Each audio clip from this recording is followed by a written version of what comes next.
আকাশে চাঁদ দেখা যাওয়ায় ৭ জুন উদযাপিত হবে পবিত্র ঈদ উল আজহা। দেশবাসীকে ঈদ শুভেচ্ছা জানালেন ধর্ম উপদেষ্টা। ৩ ইস্যুকে প্রাধান্য দিয়ে কাজ করছে সরকার, জাপানের প্রধান উপদেষ্টা। আগামী বছরের জুনের মধ্যেই নির্বাচন আয়োজনের প্রত্যয়। ৩ ডিসেম্বরের মধ্যেই নির্বাচন দিতে হবে, তারুণ্যের সমাবেশে তারেক রহমান। সংস্কারের নামে কালক্ষেপণের অভিযোগ।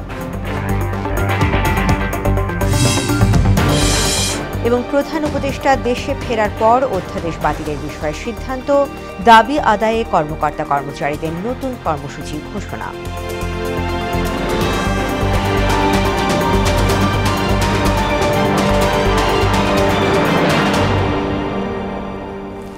আসসালামু আলাইকুম, মোহনের সংবাদে সবাইকে স্বাগত। শুনছিলেন শিরোনাম, সঙ্গে আছি তাসমিয়া সেরিন। এবার বিস্তারিত। আগামী ৭ জুন ধর্মীয় ভাব গাম্ভীর্য ও ত্যাগের মহিমায় সারা দেশে উদযাপন হবে পবিত্র ঈদ উল আজহা। দেশের আকাশে জিলহজ মাসের চাঁদ দেখা যাওয়ায় এ ঘোষণা দেন ধর্ম উপদেষ্টা ডক্টর আফামা খালিদ হোসেন।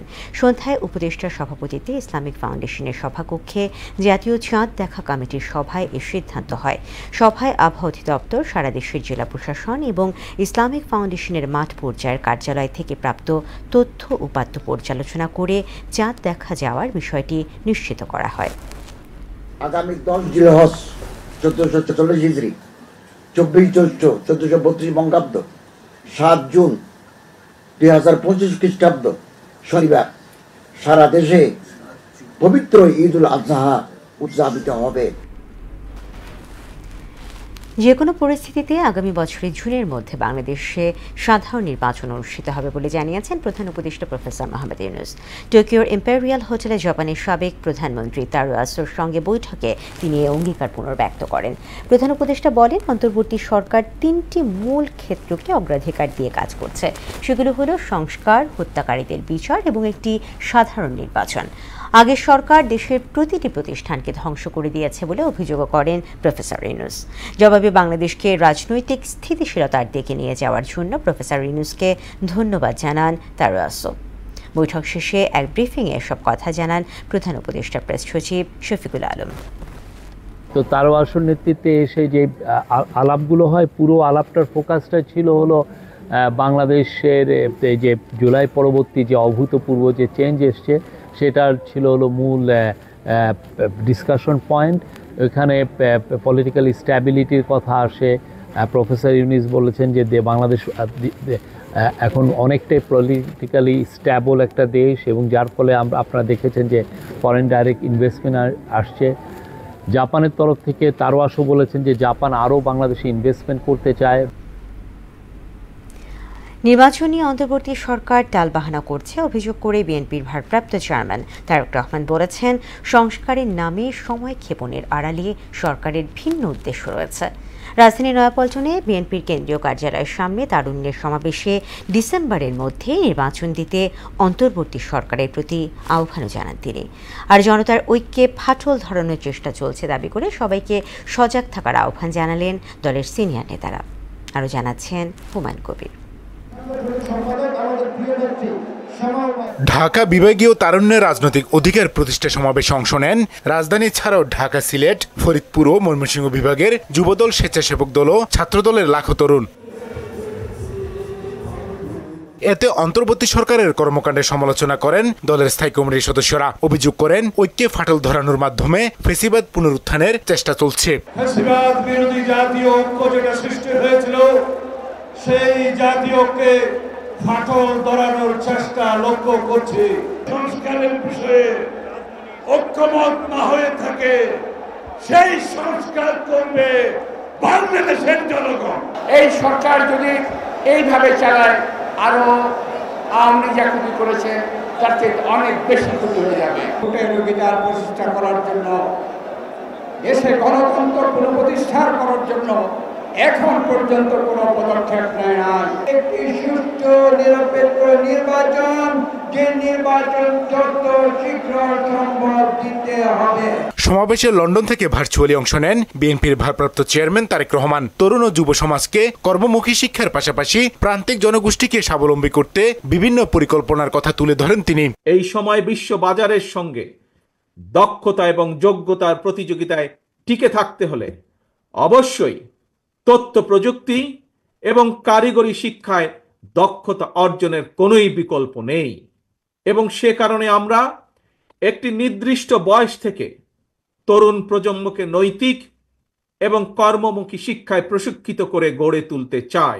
সরকার নির্বাচন নিয়ে টালবাহানা করছে অভিযোগ করে ডিসেম্বরের মধ্যে নির্বাচনের আয়োজন করতে অন্তর্বর্তী সরকারের প্রতি আহ্বান জানান তারেক রহমান। আগামী জাতীয় নির্বাচন অনুষ্ঠান নিয়ে মনে হয় এরই ভিতরে টালবাহানা শুরু হয়েছে বা চলছে। কথিত অল্প সংস্কার আর বেশি সংস্কারের অভিনব শর্তের আবর্তে ঘুরপাক খাচ্ছে আগামী জাতীয় নির্বাচনের ভবিষ্যৎ। অন্তর্বর্তীকালীন সরকারের প্রতি আহ্বান, আগামী ডিসেম্বরের মধ্যেই জাতীয় নির্বাচন অনুষ্ঠিত হতে হবে। ইশরাক হোসেনকে ঢাকা দক্ষিণ সিটির মেয়র পদে শপথ না পড়িয়ে সরকার স্বৈরাচারী মানসিকতার পরিচয় দিচ্ছে বলেও মন্তব্য করেন দলের ভারপ্রাপ্ত চেয়ারম্যান। যারা ইশরাক হোসেনকে ঢাকা দক্ষিণের মেয়রের দায়িত্ব গ্রহণে বাধা সৃষ্টি করেছে, স্বৈরাচারের সেই একই যে ঘটনা সেটির পুনরাবৃত্তি আমরা দেখতে পাচ্ছি। হুমায়ুন কবির, মোহনা সংবাদ, ঢাকা। এদিকে রাজনৈতিক দলের কর্মসূচি কেন্দ্র করে দিনভর রাজধানী জুড়ে সৃষ্টি হয় ব্যাপক যানজট।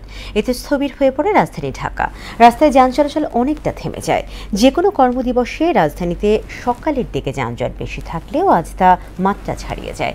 বিএনপি ও জামায়াতের পৃথক রাজনৈতিক কর্মসূচির কারণে এই পরিস্থিতির সৃষ্টি হয়। দুর্নীতি মামলায় বিএনপির ভারপ্রাপ্ত চেয়ারম্যান তারেক রহমানের স্ত্রী ডক্টর জুবাইদা রহমানকে ৩ বছরের সাজা থেকে খালাস দিয়েছেন হাইকোর্ট। আপিল না করলেও বিচারিক আদালতের সাজার রায় বাতিল হওয়ায় মামলার প্রধান আসামি তারেক রহমানও ৯ বছরের সাজা থেকে খালাস পেয়েছেন। মামলার অভিযোগ ও আইনি প্রক্রিয়া সঠিক না হওয়ায় দুজনের সাজা বাতিল করার কথা বলেছেন উচ্চ আদালত। এই রায়ের ফলে সব মামলার সাজামুক্ত হলেন তারেক রহমান। কাজী পাপ্পুর প্রতিবেদন। অবৈধ সম্পদ অর্জনের অভিযোগে 2007 সালের 26শে সেপ্টেম্বর বিএনপির ভারপ্রাপ্ত চেয়ারম্যান তারেক রহমান, স্ত্রী ডাক্তার জুবাইদা রহমান ও শাশুড়ি সৈয়দা ইকবাল মান বানুর বিরুদ্ধে রাজধানীর কাফরুল থানায় মামলা করে দুর্নীতি দমন কমিশন।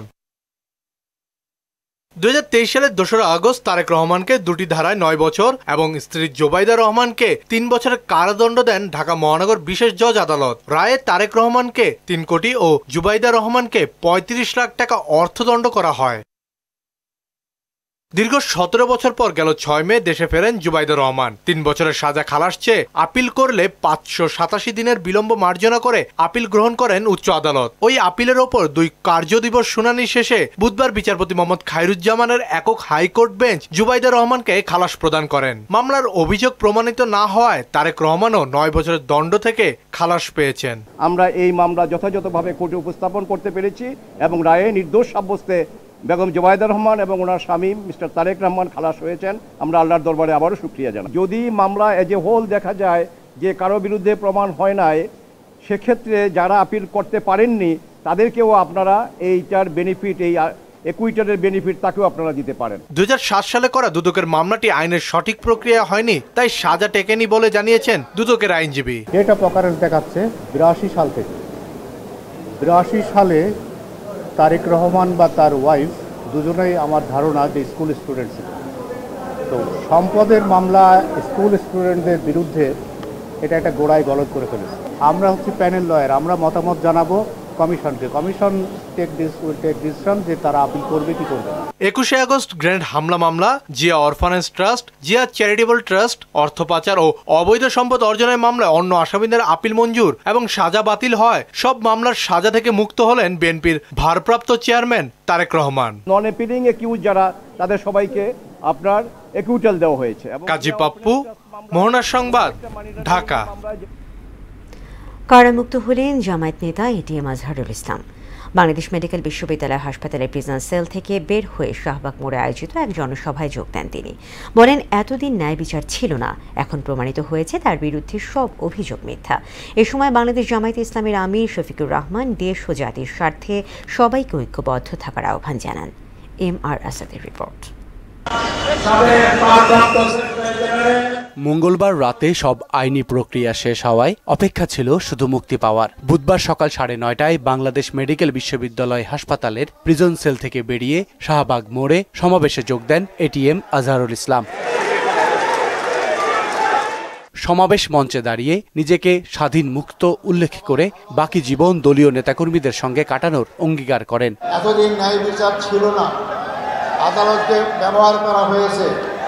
এই জন্য আশা করি আমরা সামনের দিনগুলোতে আমাদের আদালত জনগণের আশা আকাঙ্ক্ষা অনুযায়ী তারা জনগণের ন্যায় বিচার যাতে পায় সেই ব্যবস্থাই তারা করবেন। আসুন, এই দেশ আমাদের সবার, এই দেশের মানুষের আশা আকাঙ্ক্ষা চিন্তা চেতনা ঐক্য অনুযায়ী এই দেশটাকে ইসলামী সমাজ করার আকাঙ্ক্ষা আমরা সবাই এগিয়ে যেতে পারি। আল্লাহ অবশ্যই আমাদের সাথে থাকবেন ইনশাআল্লাহ। জামায়াত আমির তার বক্তব্যে দেশ ও জাতির স্বার্থে সবাইকে ঐক্যবদ্ধ থাকার আহ্বান জানান। যে মানুষটাকে দীর্ঘ 14টি বছর গাড়ের উপর মৃত্যুদণ্ড দিয়ে যার উপর জুলুম করা হয়েছে, সেই আল্লাহ তাকে বাঁচিয়ে রেখেছেন, সেই মহান রব তাকে আমাদের বুকে ফিরিয়ে দিয়েছেন। আলহামদুলিল্লাহ রাব্বুল আলামিন। আমরা এক থাকব, জাতির প্রয়োজনে এক পথে হাঁটব এবং জাতির প্রয়োজনে সমস্ত ষড়যন্ত্র মোকাবেলা করে সামনে ইনশাআল্লাহ এগিয়ে যাব। সব ষড়যন্ত্র মোকাবেলায় নেতাকর্মীদের জনগণকে সঙ্গে নিয়ে প্রস্তুত থাকার নির্দেশও দেন শফিকুর রহমান। MR আসাদ, মোহনা সংবাদ, ঢাকা। বিএনপি নেতা ইশরাক হোসেনকে মেয়র হিসেবে শপথ না পড়ানোর রিট খারিজ করে হাইকোর্টের আদেশের বিরুদ্ধে করা আপিলের নির্বাচন কমিশনের বক্তব্য শুনবেন সর্বোচ্চ আদালত। এজন্য সুপ্রিম কোর্ট থেকে ইসি বরাবর নোটিশ জারির আদেশ দিয়েছেন আপিল বিভাগ। বৃহস্পতিবার পরবর্তী শুনানি হবে। প্রধান বিচারপতি নেতৃত্বাধীন আপিল বিভাগের পূর্ণাঙ্গ বেঞ্চ আজ এই বিষয়ে শুনানি করেন। এতে ইশরাকের আইনজীবী ব্যারিস্টার মাহবুব উদ্দিন খোকন আদালতকে জানান, নির্বাচন কমিশন এই রিটে পক্ষভুক্ত হয়নি। ইশরাককে মেয়র হিসেবে শপথ না পড়ানোর রিট খারিজ করে হাইকোর্টের আদেশের বিরুদ্ধে গত সোমবার আপিল করেন রিটকারীর আইনজীবী অ্যাডভোকেট জহিরুল ইসলাম মুসা। ভিতরে তখন তার মামলা আর কোনো আইনগত অধিকার থাকে না, কিন্তু ইশরাক সাহেব তিনি শপথ দেওয়ার জন্য চিঠি লিখেছে, লিখিত রিসিভ আছে, আপনারা জানেন, লিগাল নোটিশ দিয়েছি আমরা। তারপর সর্বশেষ 26 তারিখ সকালবেলা ফার্দার রিমাইন্ডার নোটিশ, তাগিদ নোটিশ দিয়েছি। এই মামলায় নির্বাচন কমিশনের বক্তব্য শোনা দরকার, সেজন্য এই মামলার আজকের শুনানি তিনি মুলতবি করেছেন। যিনি প্রধান নির্বাচন কমিশনার এবং নির্বাচন কমিশনের সচিব, তাদের বক্তব্য শোনার জন্য আগামীকালকে এই মামলাটির শুনানি মুলতবি করেছেন। মানুষের প্রত্যাশা পূরণে বিচার বিভাগের চলমান সংস্কার বাস্তবায়নে সবাইকে দায়িত্ব নেওয়ার আহ্বান জানিয়েছেন প্রধান বিচারপতি সৈয়দ রিফাত আহমেদ। ন্যায় বিচার প্রতিষ্ঠায় জনগণের ইচ্ছার প্রতিফলন থেকেই তাকে বিচার বিভাগের দায়িত্ব দেওয়া হয়েছে বলেও জানান তিনি। বিকেলে supreme court auditorium bar association আয়োজিত সংবর্ধনা অনুষ্ঠানে এসব কথা বলেন প্রধান বিচারপতি। ন্যায় বিচার নিশ্চিত ও মানবাধিকার রক্ষায় অবদানের স্বীকৃতিস্বরূপ তাকে অনারারি ফেলোশিপ দেয় যুক্তরাজ্যের অক্সফোর্ড বিশ্ববিদ্যালয়ের ওয়েডহ্যাম কলেজ। এ অর্জন উদযাপন করতেই বার অ্যাসোসিয়েশনের এই আয়োজন। This happened not as a ceremonial elevation, but as a solemn mandate granted. I was not chosen by accident, nor appointed for prestige. I was summoned by the moral energy of a people who demanded that the judiciary be rebuilt with courage, truth, and accountability. সরকারি চাকরি অধ্যাদেশ বাতিলের দাবি আদায়ে প্রতিদিন 1 ঘণ্টা করে কর্মবিরতি পালন করবেন কর্মকর্তা কর্মচারীরা। দুপুরে এক সংবাদ সম্মেলনে সচিবালয় কর্মকর্তা কর্মচারী ঐক্য ফোরাম এই ঘোষণা দেয়। এর আগে মন্ত্রিপরিষদ সচিবের নেতৃত্বে পর্যালোচনা কমিটির বৈঠক শেষে ভূমি সচিব জানান, প্রধান উপদেষ্টা দেশে ফেরার পর অধ্যাদেশ বাতিলের বিষয়ে সিদ্ধান্ত। শামীমুজ্জামান চৌধুরীর রিপোর্ট। সরকারি চাকরি অধ্যাদেশ বাতিলের দাবিতে টানা 4 দিন আন্দোলনের পর সরকারের আশ্বাসে একদিনের জন্য আন্দোলন স্থগিত করে সচিবালয় কর্মকর্তা কর্মচারী ঐক্য ফোরাম। আন্দোলন স্থগিতের দিনে মন্ত্রিপরিষদ সচিবের নেতৃত্বে বৈঠকে বসে পর্যালোচনা কমিটি। বৈঠক শেষে কথা বলেন ভূমি সচিব, জানান প্রধান উপদেষ্টা দেশে ফেরার পর পরবর্তী সিদ্ধান্ত আসবে। প্রথম থেকে শেষ পর্যন্ত কি আলোচনা হয়েছে প্রত্যেকে আমরা সেটি স্যারকে জানিয়েছি, যাতে স্যারের সুবিধা হয় মানে পরিবেশটা অ্যানালাইসিস করার জন্য। স্যার জানাবেন প্রধান উপদেষ্টা আসলে তখন এটা তুলবেন আর কি জিনিসটা। এরপরই বৈঠকে বসে কর্মকর্তা কর্মচারী ঐক্য ফোরাম। বৈঠক শেষে সংবাদ সম্মেলনে ফোরামের 2 কো-চেয়ারম্যান জানান দাবির বিষয়ে সরকারের সবুজ সংকেত মিলেছে, তবে দাবি পুরো না হওয়া পর্যন্ত বৃহস্পতিবার থেকে 1 ঘন্টার কর্মবিরতি চলবে। আগামী দিনগুলোতে আমাদের কার্যক্রম অব্যাহত রাখার সিদ্ধান্ত গ্রহণ করেছি। আমরা সচিবালয়ে শুধুমাত্র প্রতিদিন সকাল 10টা থেকে বেলা 11টা পর্যন্ত আমাদের শান্তিপূর্ণ কর্মবিরতি চলতে থাকবে। আমরা কোনো কমপ্লিট কোনো সিদ্ধান্ত পাইনি। আমরা এই ভালো মন্দ কোনো কমেন্টস করতে পারতেছি না, তবে আমাদের প্রধান উপদেষ্টা আসা পর্যন্ত তারা হয়তো আমাদের কিছু নীরবতা পালন করার জন্য বলছে। প্রধান উপদেষ্টা দেশে ফেরার পর সমস্যার সমাধান না হলে আরো কঠোর আন্দোলনের হুঁশিয়ারি দেন কর্মকর্তা কর্মচারী ঐক্য ফোরাম নেতারা। যদি কোনো ভালো কোনো ফলাফল আমরা না পাই, আমাদের আন্দোলন অব্যাহত থাকবে। শামীমুজ্জামান চৌধুরী, মোহনা সংবাদ, ঢাকা। সংবাদে নিচ্ছে একটা বিরতি, ফিরছি যখন থাকছে।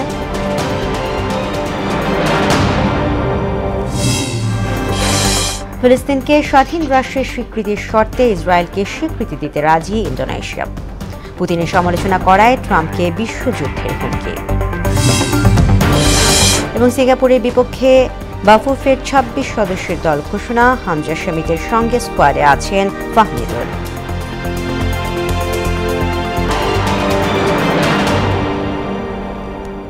বিরতির পর আবার আমন্ত্রণ মোহনা সংবাদের সঙ্গে আছি তাসমিয়া সেরিন। মোহনা টেলিভিশনের প্রয়াত ব্যবস্থাপনা পরিচালক আলহাজ জিয়াউদ্দিন আহমেদ মজুমদারকে শ্রদ্ধা ভরে স্মরণ করেছে মোহনা পরিবার। দিনটি উপলক্ষে বিকেলে মিরপুরে মোহনা ভবনে কোরআন খানি, মিলাদ ও দোয়া মাহফিলের আয়োজন করা হয়। মোনাজাতে মরহুমের আত্মার মাগফিরাত এবং পরিবারের সদস্যদের সুখ সমৃদ্ধি ও নেক হায়াত কামনা করা হয়। 2017 সালের এই দিনে মাত্র 38 বছর বয়সে পৃথিবীর মায়া ছেড়ে পরলোকে পাড়ি জমান তিনি। বাবু ভাইকে যখনই বলি একটা ভালো কথা বলেছে, এটা আমার আজকে ভাইয়ের স্বপ্ন ছিল, ভাই থাকলে খুশি হতো। বাবু ভাই একই কথা বলে, তো আজকে উনি নাই, তো আমরা চাবো ওনার স্বপ্নটা যেন আমরা পূরণ করতে পারি। সবাই আমরা দোয়া করবো আল্লাহ যেন ওনার মাগফিরাত কামনা করে, জান্নাতবাসী করে। বাংলাদেশ মিলিটারি একাডেমিতে 88তম দীর্ঘমেয়াদী কোর্সের ক্যাডেটদের কমিশন প্রাপ্তি উপলক্ষে চট্টগ্রামের ভাটিয়ারায় রাষ্ট্রপতি কুচকাওয়াজ অনুষ্ঠিত হয়। এতে প্রধান অতিথি হিসেবে বিমান বাহিনী প্রধান air chief marshal Hasan Mahmud Khan মনুক্য কুচকাওয়াজ পরিদর্শন এবং অভিবাদন গ্রহণ করেন। অনুষ্ঠানে 128 জন পুরুষ, 23 জন নারী এবং 4 জন ফিলিস্তিনি ক্যাডেট সহ মোট 155 জন কমিশন লাভ করেন। সোর্ড অফ অনার পান সম্রাট জাবির। সেনাবাহিনী প্রধান স্বর্ণপদক অর্জন করেন মোহাম্মদ আব্দুল ওয়াদুদ মাসুম এবং ফিলিস্তিনি ক্যাডেট মোহাম্মদ ইসবে BMA ট্রফি লাভ করেন। প্রয়োজনে যে কোনো ক্রান্তি লগ্নে প্রজ্ঞা, কর্তব্যবোধ, বুদ্ধিমত্তা, দেশপ্রেম ও সাহসের সাথে আমাদের সশস্ত্র বাহিনী সবসময় ঝাঁপিয়ে পড়েছে। লাখো শহীদের রক্তের বিনিময়ে অর্জিত মাতৃভূমির প্রতিটি ধূলিকণা অটুট রাখতে বাংলাদেশ সশস্ত্র বাহিনীর সকল সদস্য সদা তৎপর। নকল পণ্যের বাজারজাত প্রতিরোধে ডিজিটাল ওয়ারেন্টি নিশ্চিত করেছে জাপানের বিশ্ববিখ্যাত ব্র্যান্ড সনি। সার্ভিসটি চালুর ফলে গ্রাহকরা সনি স্মার্ট থেকে পণ্য কেনার ক্ষেত্রে তাৎক্ষণিক ওয়েবসাইটে প্রকাশ করে পণ্যটি আসল কিনা নকল তা যাচাইয়ের সুযোগ পাবেন। একই সঙ্গে করতে পারবেন ওয়ারেন্টি রেজিস্ট্রেশন। রাজধানী আগারগাঁওয়ে সেবাটির যৌথভাবে উদ্বোধন করেন MRDC, সনি সাউথ এবং স্মার্ট টেকনোলজি পেটি।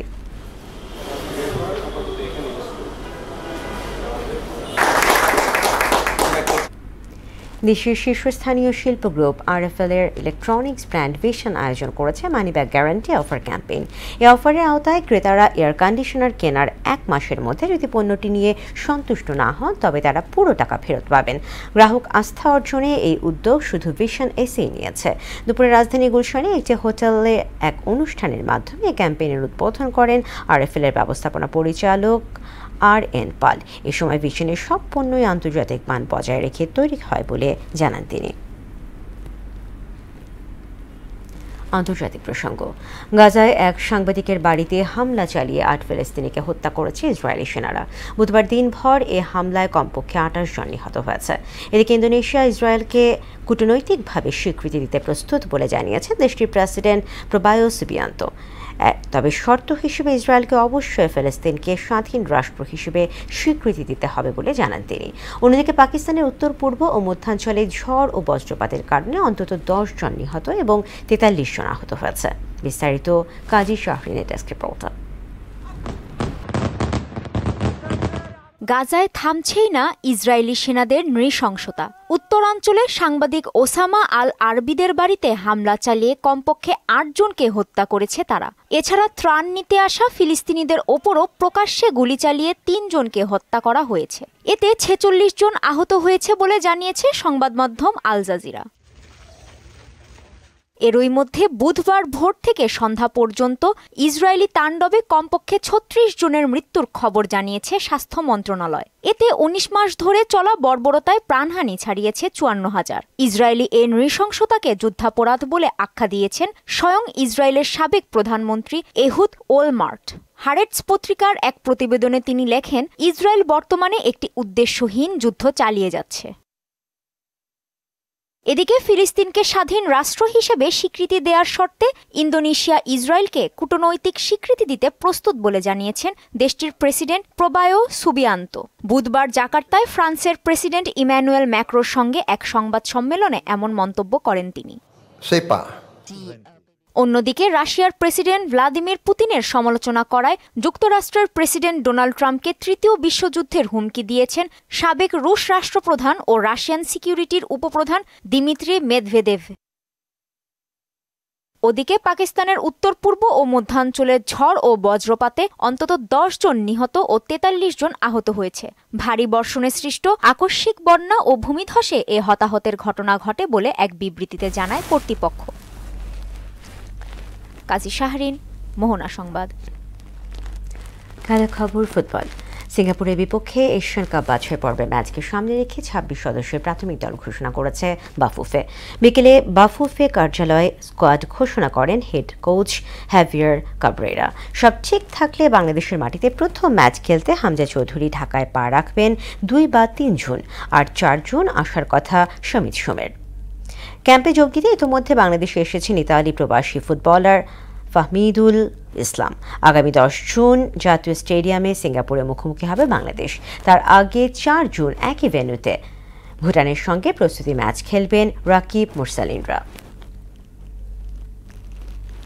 শেষ করব মোহনা সংবাদ, যে আবার আগে শিরোনাম।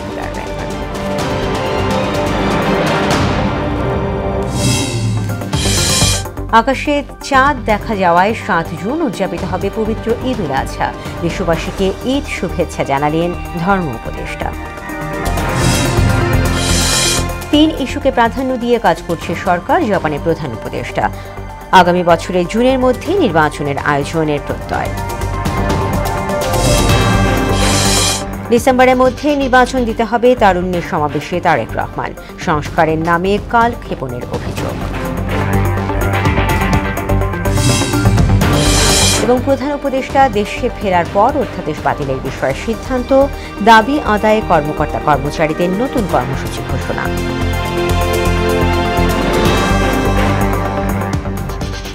দর্শক, এই ছিল মোহনা সংবাদে। পরবর্তী সংবাদ রাত 12:30টায়। এছাড়া মোহনার সবশেষ খবর জানতে ভিজিট করুন www.mohana.tv। সংবাদ দেখতে পারেন আমাদের ফেসবুক পেজ ও ইউটিউবেও। এতক্ষণ সঙ্গে থাকার জন্য ধন্যবাদ।